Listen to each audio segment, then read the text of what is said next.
আসসালামু আলাইকুম। সবাইকে স্বাগত জানাচ্ছি গ্লোবাল ভিউজে। আপনাদের সঙ্গে আছি আমি ফারজানা নিসা।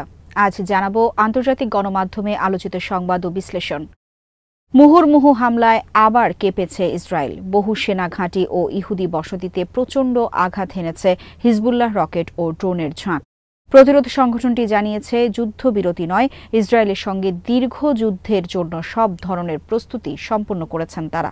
হিজবুল্লাহ নিশ্চিত করেছে ৪৫ দিন সর্বোচ্চ চেষ্টা চালিয়ে লেবাননের একটি গ্রামও দখল করতে পারেনি ৬৫,০০০ ইসরায়েলি সেনা। ফিলিস্তিনি সংগঠনগুলোরও দখলদার সেনাদের ওপর রক্তক্ষয়ী হামলা চালিয়েছে। ইয়েমেনি যোদ্ধাদের মিসাইল হামলায় ইসরায়েলের বড় ধরনের অগ্নিকাণ্ড ঘটেছে। এই প্রথম কড়া ভাষায় ইসরায়েলের নিন্দা জানিয়েছেন সৌদি যুবরাজ। আল মায়াদিনের খবরে বলা হয়, ইসরায়েলি সামরিক অবস্থান এবং অবৈধ ইহুদি বসতিগুলোকে লক্ষ্য করে আবার সমন্বিত হামলা চালিয়েছে লেবাননের হিজবুল্লাহ। সোমবার যথারীতি রকেটের ঝাঁক, আর্টিলারি ফায়ার ও অ্যাটাক ড্রোনের মাধ্যমে অভিযানগুলো পরিচালিত হয়। এদিন প্রতিরোধ যোদ্ধারা ইসরায়েলের সফেদ শহর, হাইফার উত্তরে ক্রায়োত এলাকা ও জভুলন মিলিটারি ইন্ডাস্ট্রি ঘাঁটি, আল আব্বাদ সাইট, কার্মিয়েল বসতির প্যারাট্রুপার ব্রিগেডের প্রশিক্ষণ ঘাঁটি, সাফাদের দক্ষিণে নর্দার্ন কমান্ডের হেডকোয়ার্টার ও আক্কার শাগরা ঘাঁটিতে ঝাঁকে ঝাঁকে রকেটের মাধ্যমে আঘাত হানেন। গাইডেড মিসাইল দিয়ে আঘাত করা হয় মারুন আল রাশের শহরতলিতে দখলদার সেনাদল এবং কফর কিলার শহরতলিতে ইসরায়েলি সেনাদের অবস্থান করা একটি বাড়িতে। কফর কিলার হামলায় সেনাদের মধ্যে নিশ্চিত হতাহতের ঘটনা ঘটে। হিজবুল্লাহর যোদ্ধারা এদিন অ্যাটাক ড্রোনের স্কোয়াড্রন দিয়ে মারুন আল রাশের উত্তরের শহরতলিতে জড়ো হওয়া সেনাদলের ওপর আঘাত হানেন।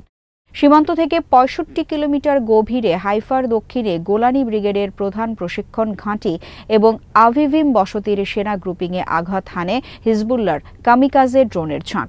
একই রকম ড্রোনের ঝাঁক গিয়ে পড়ে নাহারিয়ার পূর্বে দারুন শহরে ইসরায়েলের ১৪৬তম ডিভিশনের একটি লজিস্টিক্যাল ঘাঁটিতে। সোমবার যেসব ইহুদি বসতির সেনা অবস্থানগুলো হিজবুল্লাহ রকেটে আক্রান্ত হয় এর মধ্যে রয়েছে মালত তারশিহা, গোরেন, হাতজোর হাগলিলিত, কাতজিরিন, রশপিনা, মেরন ও জেসুদ হামালা। এদিকে হিজবুল্লাহর media relations officer Mohammad Afif নিশ্চিত করেছেন, দক্ষিণ ফ্রন্ট লাইন কিংবা অভ্যন্তরীণ ফ্রন্ট ইসরায়েলের বিরুদ্ধে সর্বস্তরে দীর্ঘ যুদ্ধের জন্য প্রস্তুত রয়েছে হিজবুল্লাহ। সোমবার কোনো গঠনমূলক যুদ্ধবিরতি প্রস্তাব পাওয়ার কথাও অস্বীকার করেছেন তিনি। হিজবুল্লাহর ক্ষেপণাস্ত্রের মজুদ ২০% নেমে আসার যে তথ্য দিয়েছে ইসরায়েল, তার সত্যতা উড়িয়ে দিয়ে তিনি বলেন, মাঠেই এর বাস্তবতা দেখা যাচ্ছে। কিছুদিন আগেও যেসব ইসরায়েলি ঘাঁটি অক্ষত ছিল, সেই তেল আবিবের শহরতলি, হাইফা কিংবা গোলানে রকেটের ঝড় তুলছে হিজবুল্লাহ।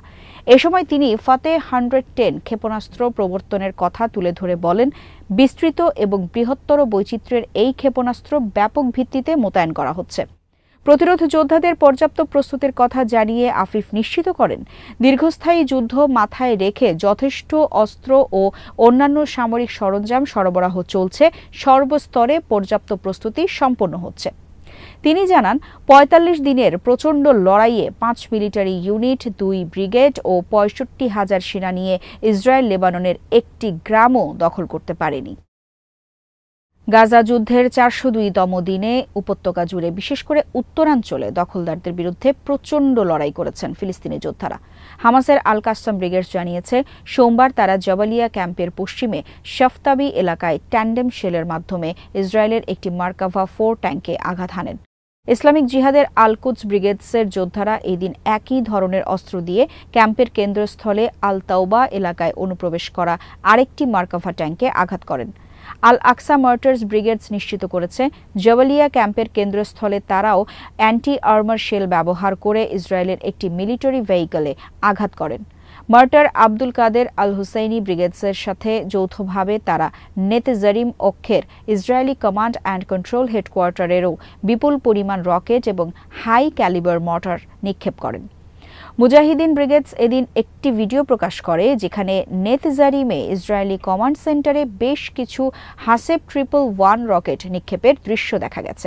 এদিকে ইসরায়েলি সেনা মুখপাত্র সোমবার জানিয়েছেন, উত্তর গাজায় প্রতিরোধ যোদ্ধাদের সঙ্গে লড়াইয়ে আরেক ইহুদিবাদী সেনা কর্মকর্তা নিহত হন।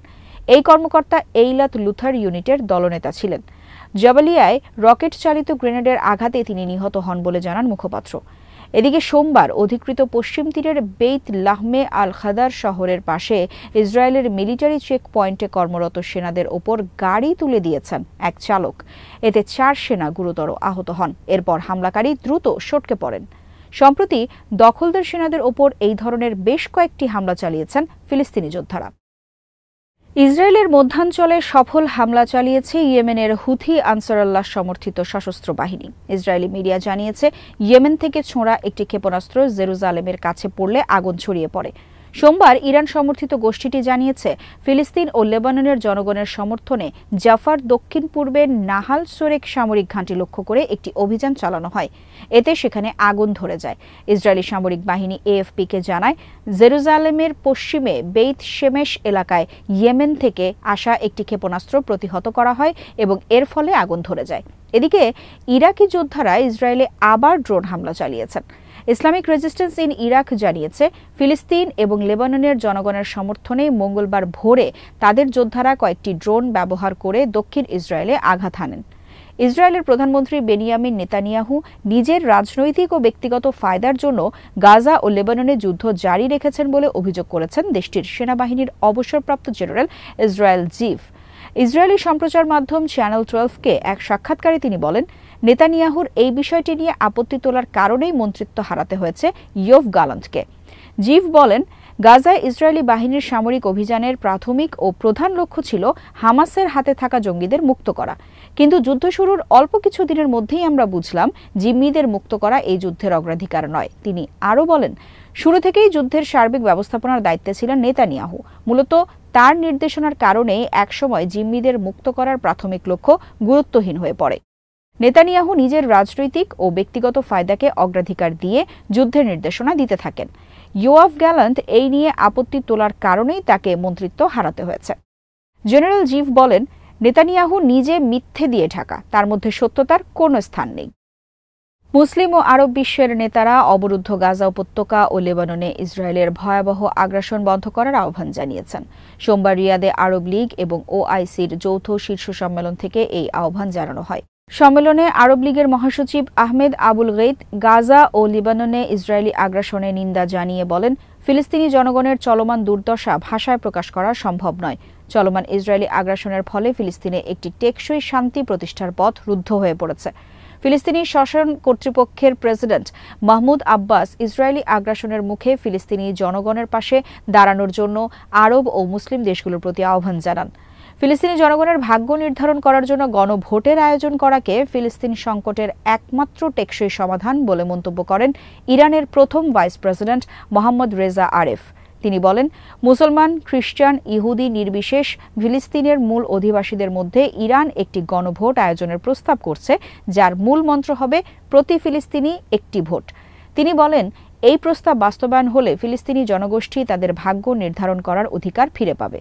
জর্দানের রাজা দ্বিতীয় আবদুল্লাহ গাজায় ইসরায়েলি আগ্রাসন ও যুদ্ধকে লেবাননে টেনে নিয়ে যাওয়ার নিন্দা জানিয়ে বলেন, অবরুদ্ধ গাজা উপত্যকায় আরও বেশি মানবিক ত্রাণ পাঠানোর সুযোগ দিতে হবে।